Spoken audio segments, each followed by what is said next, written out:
They thought Earth was weak. They thought we would beg for mercy. They were wrong. The most powerful fleet in the galaxy arrived to conquer us, and in less than an hour, they were destroyed.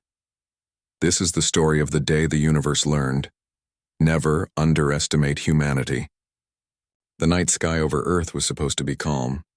In the middle of summer, families were scattered across beaches, rooftops, and parks, staring upward at what many believed was a meteor shower. Streams of light carved across the heavens, dozens at first, then hundreds. Children pointed in excitement, recording shaky videos on their phones, their voices filled with wonder. Couples held hands, whispering to each other about how beautiful it looked. For a brief, fleeting moment, humanity thought it was witnessing a gift from the universe. That illusion didn't last long. In Washington, inside the Oval Office, President Laura Mitchell leaned over a table crowded with advisors and generals. Screens flickered with incoming reports, unknown objects entering the atmosphere at impossible speeds. Radar operators confirmed that these weren't meteors. They were controlled, coordinated, and terrifyingly precise. Her chief of staff whispered what everyone in the room already knew but didn't want to say aloud. "Madam President, it's an invasion." Within minutes, the illusion of beauty turned to horror. The objects slowed, spread out, and revealed themselves as warships. Massive constructs of alien metal bristling with weapons. The first bombardments began. New York, Tokyo, and Berlin were the first to feel the wrath. Entire city blocks disappeared in columns of fire, glass towers collapsing in seconds. Streets once filled with laughter became rivers of chaos. On the ground in Chicago, Daniel Brooks clutched his younger sister tightly as the sky opened above them. The sound was unlike anything he had ever heard. A deep, vibrating hum that rattled the bones, followed by searing flashes of light. Alien drones shaped like jagged blades descended into the city, firing on anything that moved. Daniel ran through the smoke-filled streets, pulling his sister into an underground parking garage, just as the building above collapsed. His heart pounded, not just from fear but from the overwhelming realization. Humanity had no chance. News channels around the world tried to cover the chaos, but satellites were being knocked out one by one. In London, emergency sirens wailed as civilians flooded into subway stations, praying the tunnels would keep them safe. In Moscow, entire battalions of tanks rolled into the streets, firing upward at shadows they could barely track. Their shells bounced harmlessly off the invaders' shimmering shields. Inside the Pentagon, General Anthony Clark studied the holographic display of Earth's orbit. Hundreds of enemy ships now encircled the planet like vultures over a carcass. His officers shouted numbers, casualty estimates, projected timelines for collapse. Less than a week, they said. Less than a week before organized resistance crumbled. President Mitchell's voice was calm, but her eyes betrayed the weight of what she carried. "We can't fight them with what the public knows we have," she said quietly. "If we do, we'll lose before the week is over." Her words hung heavy in the air. Everyone in the room knew what she was hinting at. For decades, Earth's governments had worked on secret projects hidden deep underground. Defenses meant only for the unthinkable. Tonight, that unthinkable had arrived. Meanwhile, high above the atmosphere, aboard one of the alien flagships, the invaders observed Earth with cold detachment. Their commander, a towering figure clad in metallic armor, studied the planet as though it were already theirs. Through his language, distorted and alien, the meaning was clear.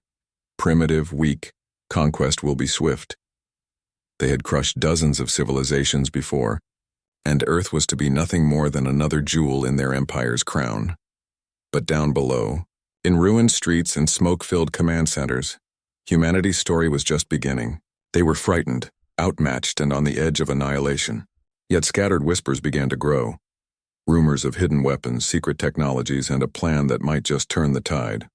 For now, though, Earth was burning. The night sky glowed with falling fire, and every person who looked upward felt the same thing: despair. But history has always shown that humanity is at its most dangerous when it has nothing left to lose. The world was in chaos, but chaos has a way of forcing decisions faster than fear. Deep beneath Cheyenne Mountain, inside a facility most citizens didn't even know existed, Colonel Jason Harris strode into the command center with his jaw set like iron. The room was alive with activity, technicians rushing between consoles, officers shouting over encrypted comms, alarms flashing red. On the giant screen overhead, Enemy ships encircled the Earth like a noose. They had cut off communications between continents, severed satellites, and crippled early warning systems. The aliens thought humanity had nothing left but blind panic. Harris knew better. Status of the platforms? He barked. A young lieutenant, barely older than 25, looked up from his console, sweat dripping down his forehead. Orbital railguns are hot, sir. All 12 units primed, awaiting fire control authorization. Harris took a long breath. He remembered the meetings years ago when skeptics had called the Orbital Defense Project paranoid science fiction. Billions of dollars spent. Entire governments lying to their own people about where their budgets had gone. For decades, the weapons had been tested in silence, hidden in the shadow of the atmosphere, cloaked and silent. Tonight, they would either save humanity or prove every critic right. In the Pentagon, President Mitchell leaned close to a secure line. "Jason," she said, her voice steady, "you're clear to proceed. Show them what Earth is capable of." Harris turned to his crew. "Fire!" Above the planet, weapons humanity had never admitted existed came to life. Massive electromagnetic coils spun up, invisible in the dark until they unleashed their fury. Slugs the size of trucks were launched at a fraction of the speed of light, streaking silently through the void. The aliens never saw them coming. The first strike hit an enemy cruiser head-on. For a brief moment, the ship shimmered with defensive shields. Then it cracked apart in a blinding explosion. Fire and debris cascaded across the sky like a second meteor shower. Only this time the light was death for the invaders. A second shot followed, then a third. Within minutes, 5 alien warships were gone, their remains scattering through Earth's upper atmosphere. Around the world, people looked up and saw something impossible. The invaders were burning. In Chicago, Daniel Brooks and his sister emerged from the underground garage just in time to witness an alien ship crash into Lake Michigan. The impact sent a wave taller than buildings racing toward the shore. Daniel clutched his sister's hand as they fled, his heart pounding not from fear this time, but from something else, a spark of hope. On the flagship above Earth, the alien commander reeled. His species had fought countless wars across the stars, their technology unmatched, their victories assured. Never before had a primitive race scored a single decisive blow, let alone destroyed an entire squadron in moments. Rage echoed through the command deck. The invaders had miscalculated. Back on Earth, in a laboratory buried beneath Colorado, Dr. Olivia Grant watched the data stream across her screen. She was one of the architects of the targeting AI that made the railguns so precise. Years of her life had been spent staring at equations, running simulations, and convincing generals to trust her algorithms. When the first ship exploded, she whispered to herself, voice trembling, "It works. It actually works." Across the planet, the news spread faster than the invaders could jam it. In shelters, subways, and ruined cities, whispers turned into cheers. People began to believe that Earth might have a chance. For every city burning, there was now an alien ship falling with it. But Harris knew better than to celebrate. He watched as the alien fleet reformed, regrouping after the initial shock. "They'll adapt," he muttered. "They always adapt," and he was right. The invaders had lost ships, but they had not lost the war. Their carriers shifted formation, moving into low orbit, preparing to rain down destruction with even greater fury. In the skies over Europe, the clouds parted as shadows of enormous carriers loomed overhead. They were so vast they blocked out the sun, casting entire cities into darkness. Humanity had revealed its teeth, but now the Empire would show its claws. The battle for Earth was just beginning. The alien carriers descended like mountains from the sky. Their hulls stretched for miles, glowing with rivers of energy. Each ship carried thousands of soldiers and enough firepower to level entire continents. From the ground, people looked upward and felt the sunlight vanish. The invaders were blocking out the day itself. In a command hangar beneath Nevada, a squadron of pilots waited inside a chamber sealed off from the world above. Captain Ethan Cole sat in his fighter's cockpit, his helmet pressed tight, his breathing steady. He was one of the first test pilots for humanity's most ambitious secret project, the Valkyrie fighters. Sleek experimental craft built with propulsion systems years ahead of what the public thought possible. On paper, they could outmaneuver anything in the skies. In reality, no one knew if they could survive against alien warships. A voice crackled in Cole's ear. "Colonel Harris." "Captain, you are cleared for launch. Don't think, just fly. The world is watching." Cole glanced at his wingmates, men and women who had volunteered for a mission they weren't expected to survive. Lieutenant Maria Collins gave him a tight smile through the cockpit glass, the kind of smile that said, "We're dead anyway. Might as well make it count." Cole returned it with a nod. The hangar roof split open, and for the first time, humanity's secret fighters roared into the skies. The Valkyries streaked upward on blazing tails of plasma, weaving between burning skyscrapers and climbing past the choking smoke. People hiding in basements and tunnels came rushing out when they heard the thunder overhead.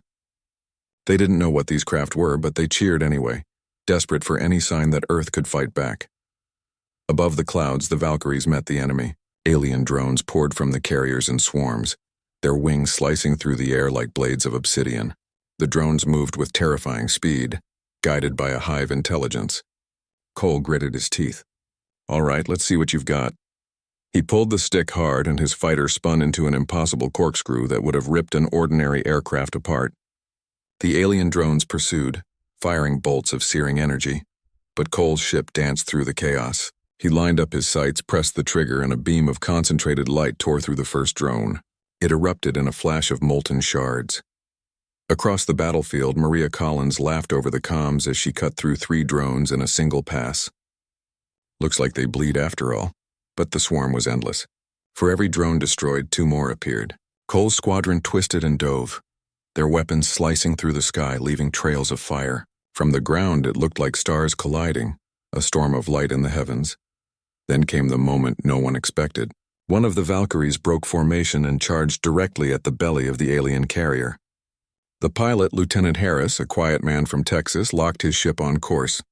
His comms crackled with static as he whispered a single word: "For Earth." His fighter slammed into the carrier's weak point, detonating his payload in a blinding flash. The carrier shuddered, its armor splitting apart.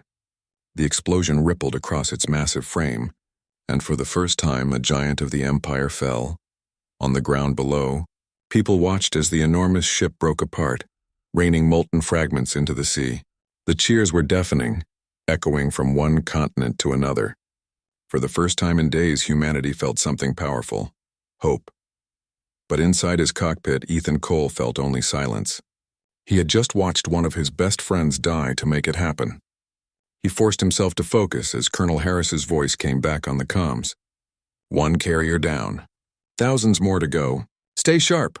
The aliens, enraged, shifted their formations. No longer careless, they tightened their defenses and unleashed their heavy cannons. The skies lit up as energy blasts cut through clouds and vaporized whole chunks of atmosphere.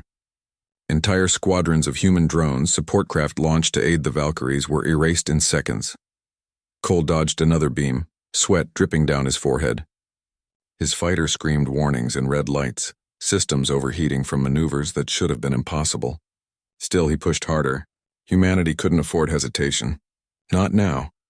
Around the world, civilians lifted their eyes to the burning skies. They saw the impossible, tiny human craft dancing between giants, cutting them down piece by piece. They saw the first carrier fall. They saw the invaders bleed. And for the first time, the Empire's commanders realized a horrifying truth: Earth was not going to roll over. Earth was going to fight, and maybe, just maybe, Earth could win. The alien fleet had been shaken, but not broken. With their carriers in low orbit, they shifted strategy.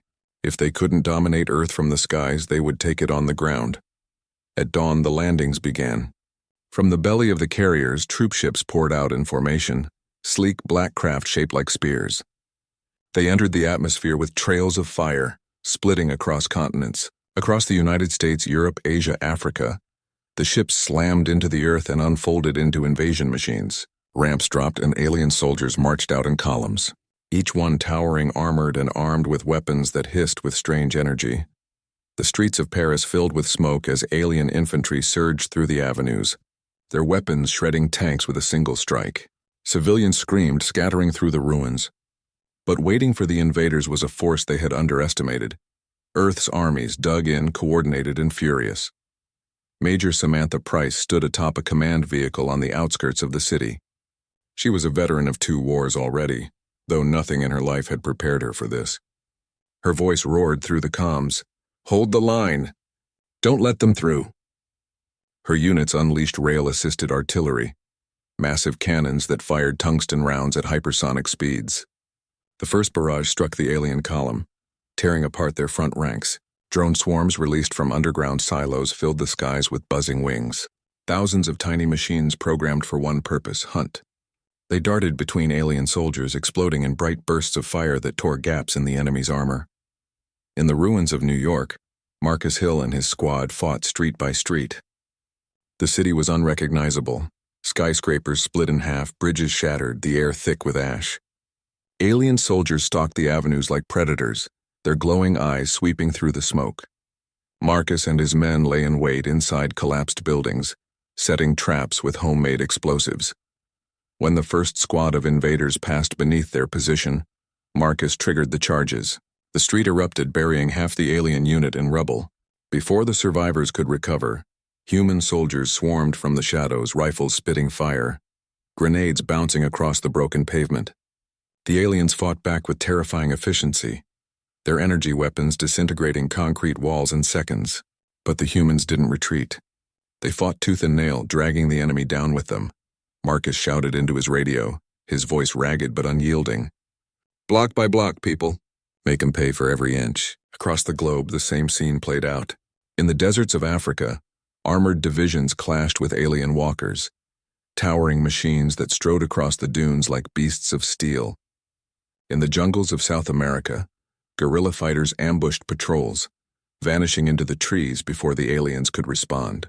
Every city, every village, every road became a battlefield. The Empire had expected submission. Instead, they found a planet of fighters. In a hidden bunker beneath Berlin, President Mitchell received constant streams of reports. Every update carried the same grim pattern: casualties staggering, losses beyond counting, but also something incredible. The invaders were being stopped. Not everywhere, not all at once, but they were not advancing unchallenged. Humanity's resistance was bloody, but it was working. On the alien flagship, the commander watched the chaos unfold with growing fury. His species had conquered dozens of worlds with minimal effort. Resistance had always been crushed quickly, efficiently, but here on this blue planet, the enemy refused to break. Every destroyed city gave rise to more fighters. Every fallen soldier seemed to inspire 10 more. Humanity was proving more dangerous than any species they had faced before. Back in Paris, Major Price's line held for 3 brutal hours before finally pushing the invaders back toward the Seine. Smoke filled the air. The river choked with debris, but the city still stood. Her voice cracked as she gave her soldiers a brief reprieve. "You've bought us time, and time is survival." In New York, Marcus Hill collapsed against a shattered wall, his rifle empty, his ears ringing from explosions. Around him, his squad was battered, bloodied, but alive. For the first time since the invasion began, he allowed himself a smile. The aliens had walked into the city like conquerors. Now they were retreating like hunted animals. And in shelters across the planet, civilians began to whisper something unthinkable. Maybe, just maybe, the Empire could be beaten. The ground war had begun as a slaughter, but as the hours turned to days, the slaughter shifted. Humanity wasn't just surviving. Humanity was fighting back. By the 3rd day of the invasion, the skies over Earth had become a graveyard. Alien wreckage drifted in low orbit, glowing like burning embers against the stars. Their carriers still loomed, but they were no longer untouchable. They had been wounded, humiliated. In underground bunkers and hidden command centers, Earth's leaders realized something extraordinary. Humanity was no longer just surviving. It was winning. General Anthony Clark stood at the center of the Pentagon's war room, his uniform stained from 3 sleepless nights. Holographic displays flickered with enemy movements. His voice cut through the exhaustion of his officers. "The aliens are retreating to orbit. They're trying to regroup." Colonel Harris leaned in, his eyes hard. "Then we don't let them. It's time." Across the room, technicians exchanged nervous glances. Everyone knew what Harris meant. The reserve fleet, ships humanity had been building in secret, was about to be revealed. For decades, hidden in shipyards buried beneath oceans and tucked inside hollowed-out asteroids, humanity had built warships that no one outside the highest levels of command had ever seen. They weren't as massive as the alien carriers, but they were fast, stealthy, and armed with weapons designed to punch through alien shields. President Mitchell gave the order. "Deploy the fleet. One by one, they rose from the oceans. Submerged hangars split apart, releasing sleek cruisers that breached the waves like leviathans. In orbit, cloaked platforms powered up and revealed their hidden passengers. Squadrons of human warships painted black to vanish against the void. Civilians around the world looked up and saw the impossible. For the first time in history, humanity had a fleet in space. The counteroffensive began. General Clark's command filled the airwaves. Target their carriers. Don't give them time to recover. From Earth's surface, people saw the night sky ignite as human warships launched their salvos. Rail cannons fired slugs that tore through alien shields. Missile pods unleashed storms of guided warheads, each one splitting into dozens of smaller projectiles that overwhelmed the enemy's defenses. The alien fleet reeled. Their commanders screamed orders, their formations breaking apart under the sudden assault. They tried to return fire, but Earth's ships were too fast.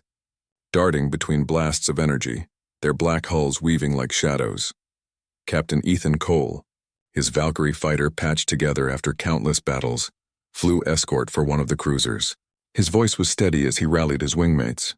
Stick close. Cut down anything that gets through. His squadron tore through enemy drones, their energy lances carving arcs of fire across the void. Then came the turning point. One of Earth's cruisers, the Independence, managed to flank a crippled carrier. Its railguns thundered, punching straight into the alien ship's core. The explosion rippled outward, tearing the carrier apart piece by piece. The blast lit up the heavens, visible from the surface as a streak of fire across the sky. In shelters below, civilians cheered. They didn't know the names of the ships or the captains, but they knew what they were seeing. Humanity had just destroyed one of the Empire's most powerful weapons. The aliens panicked. Desperate, they tried to flee Earth's orbit, engines burning bright as they attempted to break away. But humanity had no intention of letting them escape. General Clark gave the final order. No survivors. Finish this. The reserve fleet surged forward. Cruisers and destroyers closed in, surrounding the alien remnants. One by one, the invaders were hunted down and obliterated. Their distress signals screamed into the void, desperate calls for reinforcements that would never arrive. The Empire, for the first time in its history, had been broken. In orbit, debris fields stretched for thousands of miles. Carriers that had once blotted out the sun were nothing more than shattered husks. Their fire, their arrogance, their empire, all reduced to silence. On the ground, Daniel Brooks stood with his sister on the shore of Lake Michigan, watching burning wreckage streak through the sky. He didn't understand the details of the battle. He didn't know about railguns, stealth fleets, or hidden shipyards. All he knew was that the monsters who had descended on his world were being destroyed. And for the first time since the invasion began, he let himself believe that they might live to see tomorrow. Up above, inside her flagship bunker, President Mitchell closed her eyes. Relief washed over her, but it was sharp, bittersweet. The cost of victory was written in every ruined city, in every casualty report. Yet as she opened her eyes again, she knew one truth. The world had stood together, and it had not been broken. The Empire had come to Earth expecting obedience. They had found defiance, and they had paid the ultimate price. The smoke over Earth hung heavy, drifting across ruined cities and shattered landscapes. Fires burned in patches where the alien invasion had torn through. But even in destruction, life persisted. Birds cautiously returned to rooftops. Rivers flowed past debris-strewn shores, and humans emerged from their shelters, blinking against the light of a sun they feared might never rise again. President Laura Mitchell stood on the steps of the rebuilt Capitol, her face lined with exhaustion and grief. Beside her were military leaders, scientists, and civilians who had survived the unimaginable. The world had been tested, and humanity had passed. Daniel Brooks walked alongside his sister through streets littered with rubble. He had seen friends die, families torn apart, buildings collapse, and yet somehow they were still standing. Around him, ordinary people moved with extraordinary courage, helping one another rebuild, search for survivors, and reclaim their homes. It was a scene of pain, yes, but also of quiet triumph. "Do you think they'll come back?" his sister asked, her small voice trembling. Daniel shook his head. "If they do, they'll find we're ready." Across the globe, communication networks slowly restored. For the first time, humanity learned the full scope of what had happened. Entire alien fleets armed with technology that should have crushed them had been destroyed. Cities were scarred, yes, but humanity had survived and struck back with unimaginable force. The invaders had underestimated not only humanity's science, but humanity's will. In underground labs and orbital stations, scientists and engineers began repairing ships, upgrading weapons, and studying alien technology. Dr. Olivia Grant, who had designed the targeting AI that obliterated the first alien ships, stood before her team, her eyes shining. "We survived," she said softly. "And we've learned. They will not underestimate us again." The world came together in ways no one had imagined. Borders, politics, and disputes faded in the face of a shared victory. For the first time, Earth was united. From Washington to Tokyo, from Nairobi to Buenos Aires, humanity celebrated not just survival but defiance. High above, the debris of the alien empire drifted silently in orbit. Messages that had once been commands of conquest now floated through space as echoes of failure. The empire had learned something crucial, and so had every other civilization watching. Earth was not to be trifled with. Humans fought with unpredictability, ingenuity, and a resolve that no machine or strategy could anticipate. President Mitchell addressed the world in a broadcast that would be remembered for generations. "They came to conquer us. They thought us weak, primitive, expendable. They were wrong. Humanity has proven tonight that we do not bow. We do not surrender. We do not forgive those who try to enslave us." Her words resonated far beyond the confines of Earth. Across the galaxy, other species received the same warning. Humanity was a force not to be underestimated. The humans who had survived the invasion would become legends, stories whispered across planets and star systems. And for humanity itself, a new truth had been carved into history. The cost of life would always be defended, and Earth would never be an easy target again. Daniel Brooks looked up at the stars that night, each one glittering with the memory of the fallen and the hope of the living. He felt pride, sorrow, and something else, a fierce certainty that humanity had changed the universe forever. The Empire had come expecting obedience. They had found resistance, and in the end, Earth had not only survived, it had delivered a message that no one would ever forget. Humans don't forgive. Humans don't forget. And across the cosmos, that truth would echo forever.